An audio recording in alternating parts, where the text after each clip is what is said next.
ይስጥልን የእግዚአብሔር ቤተሰቦች እንደምን ከርማችኋል?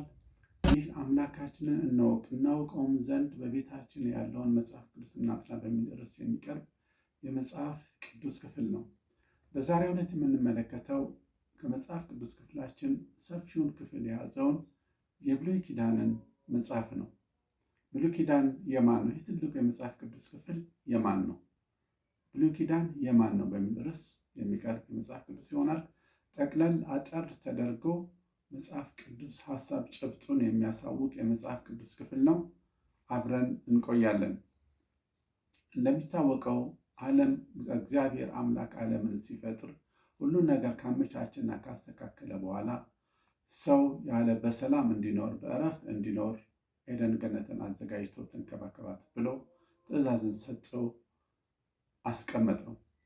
ይሁን እንጂ ሰው ከጊዜ በኋላ ከእግዚአብሔር የሆነውን የመጽሐፍ ቅዱስ የጊዜ ቃሉን የተሰጠውን ትእዛዝ ሳይሆን የተቀበለው ከጥቂት ጊዜ በኋላ በተድላ በደስታ በኖር ላይ ሳሉ ልጁ የሆነውን ቃል ሰማ። እሱም የሰይጣንን ቃል በእባብ ተመስሎ ያሰማውን ከታዘዘለት ከተፈቀደለት ሁሉ ነገር ውስጥ ያልተፈቀደለትን እንዲያደርግ የሚል ቃል በውስጡ አሰረጸበት። በሔዋን በኩል አልፎ ለአዳም ተሰጠው። አዳምም ያንን ተገበረ። ከአምላካቸው ጋር ተፈጠረ። ተመሻሽተው ከሚኖሩበት ከኤደን ገነት ተባረው ጥረው ግረው ለፍተው በሚበሉበት መተማመን በሌለበት ጥርጥር ባለበት መቅበዝበዝ ባለበት ዓለም ውስጥ ተሰደዱ። ኤደን ገነትም በሚንበለበል እሳት ዳግመኛ ተመልሶ እንዳይገባ ተዘጋች። በዚህ ሁኔታ ሲኖሩ ሳለ ሩሩ እግዚአብሔር እንደገና ሌላ ዕድልን አዳም ሰጠው። ይኸውም አዳም ተቅበዝብዞ በሚኖርበት ዘመን ሌላ ብሉይ ኪዳን ከአብርሃም ጋር አደረገ። ከዛ በፊት ግን አሁንም የሰው ልጆች ፍላጎታቸውን ለመሙላት በመቅበዝበዝ ሕይወት የተሞላች ዓለም ውስጥ ስላሉ ምንም ነገር ስለማያረጋቸው በኤደን ገነት በተቀመጡበት ጊዜ እንኳን ያ ሁሉ ነገር ሞልቶላቸው የሰው ፍላጎት የስጋና የደም የሰው ፍላጎት እርካታ ስለማያገኝ አሁንም በዓለም በተሰደዱበት ጊዜ በስጋ ፍላጎት ተሞልተው በስልጣን ፍላጎት ተሞልተው እንደገና ወደ እግዚአብሔር ለመድረስ በባቢሎን ግንብን ገነቡ። በዚህ ጊዜ እግዚአብሔር እንደገና ቋንቋቸውን እንደበላለቀውና ወደ 70 ነገዶች ሆነው በምድር ላይ በተለያየ ቋንቋ በተለያየ ሀሳብ ተቃራኒ ሀሳብ ዘብትነው የራሳቸውን አምላክ ማምለክ ጀመሩ። እያንዳንዱ በዚህ ጊዜ የራሱን አምላክ ያመልክ ነበር። ተራራ ሰርተው ተራራን ያመልካሉ፣ ወንዝን ያመልካሉ፣ ዛፎችን ያመልካሉ፣ ባህሮችን ያመልካሉ፣ ፍጥረታትን የተለያዩ ፍጥረታትን ሰርተው ያመልካሉ፣ ቅርጻ ቅርጽ ቀርጸው ያመልካሉ። እያንዳንዱ በራሱ አምላክ ውስጥ ተጠምዶ ነበር። በዚህ ጊዜ ከሰባዎቹ ነገዶች ውስጥ አንደኛው የአብርሃም ነገድ እንዲሁ የተለያየ አምላክን ሰጥተው ያመልኩ ነበር። አምልኳቸው ደግሞ በጣም የከፋ አምልኮ፣ ጭንቀት ያለበት አምልኮ፣ መከራ ያለበት አምልኮ፣ ችግር ያለበት አምልኮ፣ እረፍት የሌለበት አምልኮ፣ ብዙ ዋጋ የሚከፈልበት አምልኮ ነው እና በእንደዚህ አይነት አምልኳቸውን ስንመለከት እግዚአብሔር አምላክ አብርሃምን ከዘር ከወገን ከሀገር ተለይተህ ውጣ፣ እኔ ወደማሳይህ ሀገር እሰድሃለሁ ብሎ እግዚአብሔር አምላክ አብርሃምን ጠራው። እንግዲህ ዘፍጥረት 12:1 ላይ ስንመለከት እግዚአብሔር አብርሃምን አለው፣ አብርሃም አብርሃም አብርሃም ሆይ ከሀገርህ ከዘመድህ ከአባትህም ቤት ተለይተህ እኔ ወደማሳይህ ሀገር ውጣ፣ ታላቅ ሕዝብ አደርግሃለሁ፣ እባርክሃለሁ፣ ስምን አከብራለሁ፣ ለበረከት ትሆናለህ፣ የሚባርኩህን እባርካለሁ፣ የሚረግሙህን እረግማለሁ፣ የምድር ነገዶች ደግሞ በአንተ ይባረካሉ በሚል ትእዛዝ እግዚአብሔር ከአብርሃም ጋር ተገናኘ። በዚህ ድምፅ ብቻ ነው እግዚአብሔርና አብርሃም የተገናኙት። ከዛ በፊት የተለያዩ አምልኮች ይመለካሉ፣ የተለያዩ አማልክት ይመለካሉ። አብርሃም የራሱ አምላክ አለው። ነገር ግን ይህ ድምፅ አብርሃምን ከወገኑ ከሀገሩ ከአባቶቹም ቤት ሳይቀር የለየው ልዩ ድምፅ ነው። የፈለገው አነቃቂ ቢሆን ይህንን ያህል ንብረት ይህንን ያህል ከዘመድ አስኮብልሎ የሚያወጣ ድምፅ የአነቃቃቂ ሰው ቃል ሊፈጠር አይችልም። ይህ አምላክ ግን የአማልክት አምላክ መሆኑን የሚገልጽ በድምፁ ብቻ ነው። አብርሃም የታዘዘው ለድምፁ ብቻ ነው። ያየው ምንም አይነት ዋስትና የለም። ምንም አይነት ዋስትና የለም። በዚህ አይነት አብርሃም ከዛ ከሚያመልከው ስፍራ ተለይቶ ወጣ እና በዛ የሚመለኩ በዛ ዘመን የነበሩ አማልክቶች ወይም ህዝቦች ሲያመልኩ የነበራቸውን አምላኮች ከዘፍጥረት 18 ከ9 እስከ 12 ብንመለከት እንደዚህ ይላል። እግዚአብሔር አምላክ አብርሃምን ከሀገርህ ከዘመድህ ከአባትን ቤት ተለይተህ ውጣ፣ እኔ ወደምሰጥህ አገር በገባ ጊዜ ደግሞ በዛ ያሉ አሕዛቦች የሚያመልኩትን አምላክ እንዳታመልክ ብሎ ልዩ ማስጠንቀቂያ ሰጥቶታል። ሁልጊዜ የአምላክ ባህሪ ነው። አምላክ አንድ ነገር በሚሰጥ ጊዜ ማስጠንቀቂያ ሰጥቶ ተጠንቅቀ እንድትንቀሳቀስ በዛ መስመር እንድትሄድ አድርጎ ነው እንድትከተለው የሚያደርገው። በዚህ መሰረት ምን አለው? ዘፍጥረት 18 ከ9 እስከ 12 ላይ አምላክ እግዚአብሔር ወደሚሰጥህ የተስፋ አገር በገባ ጊዜ በዛ ያሉ ህዝቦች የሚያመልኩትን አምላክ ሕፃን ልጆቻቸውንና ወንድ ልጅህንና ሴት ልጅህን ለእሳት መቃጠል አሳልፈ እንዳትሰጥ፣ ሟርተኝነትን፣ ሞራ ገላጭነትን አትማር፣ አስማተኝነትን፣ መተተኝነትን አትማር፣ ድግምትን እየደገሙ መናፍስት መጥራትን እንዳትማር፣ እየጠነቆለው ሙታን መንፈስ ጠሪነትን እንዳትማር። ይህንን ነገር የሚያደርግ በእኔ ዘንድ የተጠላ ነው ብሎ እግዚአብሔር አምላክ አስጠንቅቆታል። ይህ ማለት በገልባቸው ምንድነው የሚያሳየን? በዛ የነበሩ ህዝቦች የሚያመልኳቸው አማልክት እንደዚህ አይነቶች አምላኮችን ነበር። የአምላኩ ስርዓት ደግሞ የአምልኮ ስርዓት በጣም የሚዘገንን ብዙ ዋጋ የሚያስከፍል ነው።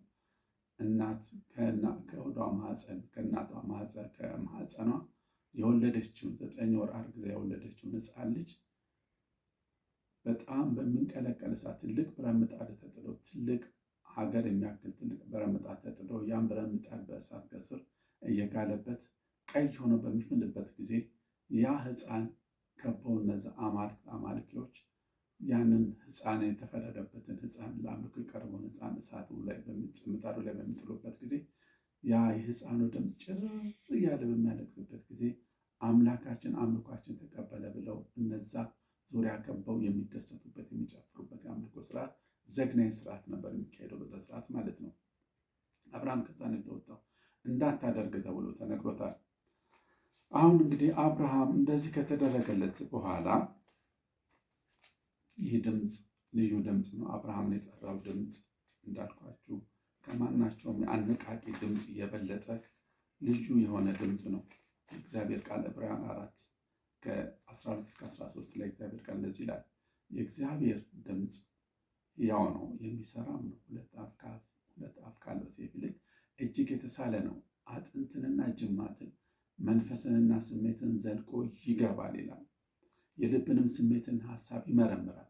እኛም በሚቆጣጠር በእርሱ ዓይኖች ፊት ሁሉ ነገር የተራቆተን የተጋለጠ ነው አለ። አብርሃም ያየው ያንን የተራቆተ የተጋለጠ ነገር የብዙ አማልክቶችን አምላክ ድምፅ ሰምቷል። ነገር ግን እነዛ ድምፆች የተደፈነ ጭፍን የሆነ ሰቆቃ የሞላበት ብዙ ዋጋ የሚከፈልበት ጥቂት ነገር የሚገኝበት ሰላም የሌለበት ድምፅ ነው። ይህና የአብርሃምና የአምላኩ ድምፅ ተገናኙ እና የልቡን ስሜት የሚመረምር ሀሳብን የሚመረምር ድንቅ አምላክ ነውና በዛ ስሜት ተገናኝተው ያለምንም ዋስትና አብርሃም ተከትሎት ወጣ። ታይቱ ታላቅ ሕዝብ አደርግሃለሁ ነው የተባለው። እባርክሃለሁ፣ ታላቅ ሕዝብ አደርግሃለሁ፣ ስምን አከብረዋለሁ፣ ለበረከት ትሆናለህ የተባለው እግዚአብሔር የተባለው አብርሃም ያለምንም ዋስትና በዚህ ድምፁ ልዩ ድምፅ ነው። በዚህ ድምፅ ታዞ ወጣ። በረከቱ እንደ ቃሉ ጀመረ። ዘፍጥረት 13:5 ላይ ብንመለከት ከአብርሃም ጋር አብሮት ይጓዝ የነበረው ሎጥ በጎች፣ ከብቶችና ድንኳኖች ነበሩት። ሆኖም ሁለቱ አንድ ላይ ሲኖሩ ስፍራው አልበቃቸውም። ንብረታቸውም እጅግ ብዙ ስለነበር አብሮ መኖር አልቻሉም። እግዚአብሔር እንደ ቃሉ መገለጥ ጀመረ። እባርካለሁ ያለው በወርቅና በብር አብርሃም በከብትም እጅግ በለጸገ ይላል። ዘፍጥረት 13 ላይ ስንመለከት አንድ ምዕራፍ እንደሄዱ በብዙ ሀብት ባረከው። ምድር እስኪጠባቸው ድረስ ሀገራቸው ሰፋ፣ ከብቶቻቸው በዙ። እንግዲህ የአብርሃም በረከት ጀመረ። ይህ ጥቂቱ ነው። ይታያቸው እንግዲህ አሁን እያጠናን ያለ ነው ብሉይ ኪዳን የማን ነው የሚለው ነው። ብሉይ ኪዳን ከአብርሃም ጋር እግዚአብሔር የገባው ቃል ኪዳን ነው። ኃያልነትን ደግሞ እንመለከታለን። ኃያል ሕዝብ አደርግሃለሁ፣ ታላቅ ሕዝብ አደርግሃለሁ የተባለው አብርሃም ኃያልነቱን ዘፍጥረት 14:13 ላይ እንመለከታለን። አብርሃም ወንድሙ እንደተማረከ በሰማ ጊዜ በዛ በሶዶም በነበሩ ጦርነቶች ነገስታት በተዋጉ ጊዜ በሶዶም በተነሳው ጦርነት በመሃል አብርሃም ወንድም ያጎቱ ልጅ ተማርኮ ሉጥ እንደሄደ አንድ ወሬ ይሰማና የአብርሃምን እርምጃ እንመለከታለን። አብርሃምም ወንድም እንደተማረከ በሰማ ጊዜ በቤቱ የተወለዱትን 318 ብላቴናዎች አሰልፎ ፍለጋቸውን ተከትሎ እስከ ዳን ድረስ ሄደ። ብላቴናዎቹንም ከፍሎ በሌሊት እርሱ ከባሪያዎቹ ጋር ወረደባቸው፣ መታቸውም። በደማስቆ ግራ እስካለችውም እስከ ሆባ ድረስ አሳደዳቸው። ከብቱንም ወንድሙንም ሕዝቡንም ደግሞ መለሰ ይላል። እንግዲህ በዚህ ጊዜ ታያችሁ አብርሃም የወጣው ብቻውን፣ ቃሉና አብርሃም ብቻ ናቸው የወጡት። ምንም ዋስትና የለውም። በዚህ ጊዜ አብርሃም ወደ 1500 ሰዎችን ያስተዳድር እንደነበረ ይነገራል። አሁን ግን ለጦር የበቁት ብላቴናዎቹ በቤቱ ያደጉ 318 ባሪያዎችን አሰልፎ ተዋግቶ ወንድሙን ይዞ መጣ እና ብቻውን የወጣ አብርሃም እንዲህ አደረገ። ዘርህን አበዛዋለሁ፣ ታላቅም ሕዝብ አደርግሃለሁ የተባለው አብርሃም እየቀጠለ ነው ያለው። አሁን ደግሞ ይስሐቅ ተወለደ።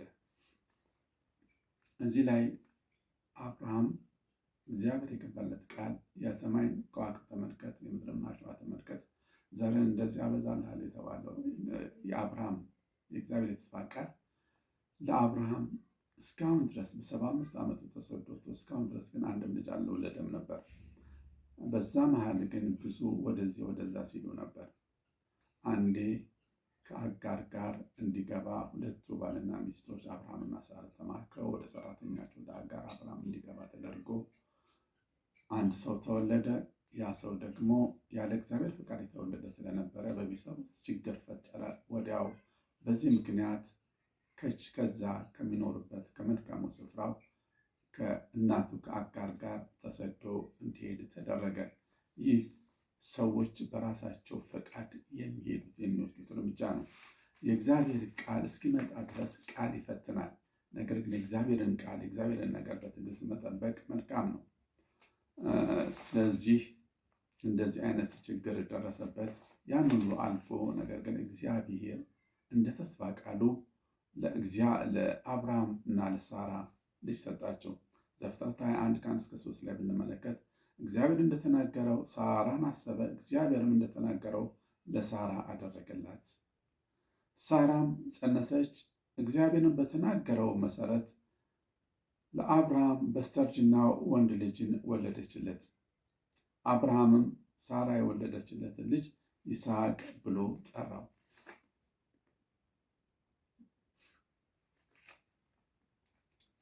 እዚህ ጋ አብርሃም እግዚአብሔር እንደተናገረው ሳራን አሰባት፣ ልጅም ተወለደለት።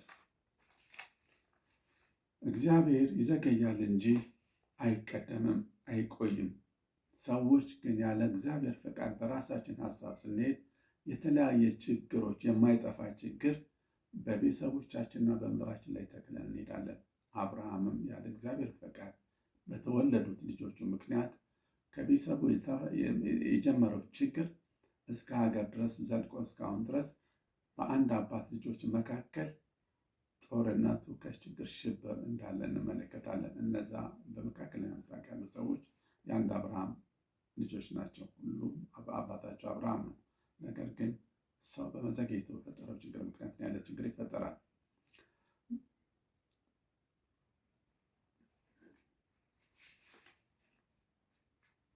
እንቀጥላለን። በዚህ መሰረት እንግዲህ ይሄ ነገር ይቀጥላል። ይስሐቅ ተወለደ። ይስሐቅ ዘፍጥረት 26:19-22 ድረስ ያለውን ከመመልከታችን በፊት ይሄን እንመለከታለን። ዘፍጥረት 19 እስከ 22 ያለውን ስንመለከት የይስሐቅ ሎሌዎች በሸለቆ ውስጥ ቆፈሩ፣ በዚያም የሚመነጭ ውሃ ጉድጓድ አገኙ። የጌራራ ሀገር እረኞችም ከይስሐቅ እረኞች ጋር ውሃው የኛ ነው ሲሉ ተከራከሩ። የዚያችንም ጉድጓድ ስም ኤሴቅ ብሎ ጠራት፣ ለእርሷም ሲል ተጣልተዋልና። ሌላ ጉድጓድም ማሱ፣ ስለ እርሷ ደግሞ ተጣሉ፣ ስሟንም ስጥና ብሎ ጠራት።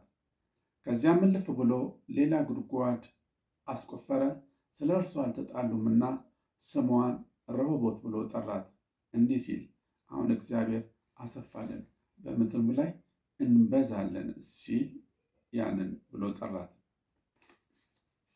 ይህ ብሉይ ኪዳን የአብርሃም ታሪክ ነው። አብርሃም ሲሞት ለይስሐቅ፣ ይስሐቅ ሲሞት ለያዕቆብ፣ ያው ቃል እየተላለፈ ይሄዳል። የእግዚአብሔር ቃል ሕያው ነው፣ የሚሰራ ሁለት አፍ ካለው ሰይፍ ይልቅ እጅግ የሳለ ነው፣ መንፈስና ነፍስና አጥንትና ጅማትን ዘልቆ እስኪያልፍ ድረስ ይወጋል የተባለለት የእግዚአብሔር ቃል ሕያውነቱን እንደቀጠለ ነው። ይስሐቅ ከተወለደ በኋላ የሚነካው በሙሉ ተባርኳል። የኪዳን ቃል ስላለው ይባረክለታል። ያስቆፈረው በሙሉ ይመነጫል። ለሌሎች በረከት ይሆናሉ። የእግዚአብሔር ሰዎች ለሌሎች በረከት ይሆናሉ።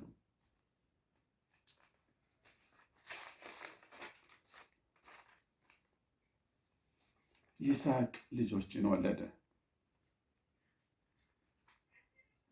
ይህ የአብርሃም ኪዳን ይቀጥላል። እግዚአብሔር ቃል ሕያው ነው። ሞት የኪዳን ቃል ግን አብርሃም ሞቷል። የኪዳን ቃሉ ግን አይሞትም፣ አይቀየርም፣ ይቀጥላል። ዘፍጥረት 25:4-26 ላይ ስንመለከት ተወልድ ዘንድ ዘመኗ በተፈጸመ ጊዜ እነሆ በማኅፀኗ መንታ ነበሩ። በፊትም የወጣው ቀይ ነበር፣ ሁለንተናውም ፀጉር ለብሶ ነበር። ስሙም ኢሳው ተባለ። ከዚያም በኋላ ወንድሙ ወጣ፣ በእጁም የኢሳውን ተረከዝ ይዞ ነበር። ስሙም ያዕቆብ ተባለ። የብሉይ ኪዳን ታሪክ በሕያውነት ይቀጥላል። ያዕቆብን እግዚአብሔር መረጠው፣ ኢሳውንም ደግሞ ተባርኳል። ያዕቆብም ተባርኳል። ዋና ኪዳን ቃሉ ግን በምድር ላይ ለዘላለም የሚኖር ይሆናል ማለት ነው። ዘፍጥረት 26:2-6 ስንመለከት እግዚአብሔር ከይስሐቅ ጋር ቃል ኪዳን እንደገባ እንመለከታለን። የአብርሃም የማልሁለትን መሐላ አጸናለሁ፣ ዘርህንም እንደ ሰማይ ከዋክብት አበዛለሁ፣ እነዚህንም ምድሮች ሁሉ ለዘር እሰጣለሁ፣ የምድር አሕዛብ ሁሉ በአንተ ይባረካሉ ብሎ እግዚአብሔር ከይስሐቅ ጋር ቃል ገባ። ይስሐቅ ባለፈ ጊዜ ደግሞ ከያዕቆብ ጋር ቃል ሲገባ እንመለከታለን። ከአብርሃም የገባው ይህንኑ ቃል ለይስሐቅ ሰጠው። ይስሐቅም ባለፈ ጊዜ ደግሞ ይህንኑ ቃል ለማን ይሰጠዋል? ለያዕቆብ ይሰጠዋል እንመለከታለን። ይስሐቅ ሲሞት ከያዕቆብ ጋር ቃል ኪዳን አደረገ። እንደዚህ ሲል ዘፍጥረት 28:10-14 ላይ እግዚአብሔርም እንዲህ አለ፣ የአባትህ የአብርሃም አምላክ የይስሐቅም አምላክ እኔ እግዚአብሔር ነኝና ይህችን አንተ የተኛህባትን ምድር ለአንተም ለዘርህም እሰጣለሁ። ዘርህም እንደ ምድር አሸዋ ይሆናል፣ እስከ ምዕራብና ምስራቅ እስከ ሰሜን ደቡብ ትሰፋለህ።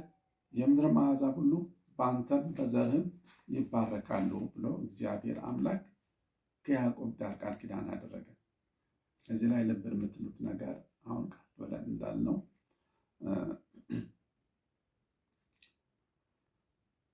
ትወልድ ዘንድ ዘመኗ በደረሰ ጊዜ ርብቃ ወልዳለች እና 2 መንታዎች ናቸው የተወለዱት።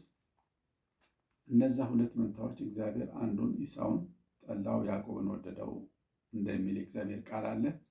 የአብርሃም በረከት በእነዚህ ከሁለቱ አንዱን እንዴት መረጥ የሚለውን ስንመለከት እግዚአብሔር አንድን ነገር ለማድረግ ስርዓት አለው። የእስራኤል ልጆች ስርዓት አላቸው። አንድ ሰው በኩር ሆኖ ከተወለደ በረከትን የሚቀበል እርሱ ነው። ትልቁን የሀብት ድርሻ የሚወስደው እርሱ ነው። ነገር ግን በኩርናው ከሌለው ሁለተኛውን አይነት ድርሻ ነው፣ ሁለተኛ ድርሻ ነው የሚሰጠው። በዚህ መሰረት የወጣው ኢሳው ነው። በኩርናው የኢሳው ነው። ያዕቆብ በኩርና የለውም። ስለዚህ የአብርሃምና የይስሐቅ በረከት ሊተላለፍ የሚችለው በኤሳው በኩል ነበር መሆን የነበረበት። ነገር ግን ከዛ መሀል ላይ እንዴት ተደረገ? ያዕቆብና ኤሳው ሁለቱን እነዚህ ወንድማማች ተወልደው ሳሉ ኤሳው በኩርናውን ለያዕቆብ በምስር ወጥ ሸጠለት። ከዚህ በኋላ እንግዲህ ይስሐቅ ደግሞ በሚሞትበት ጊዜ በረከቱን መስጠት ያለበት መጀመሪያ ለተወለደው ለኤሳው መሆን ነበረበት።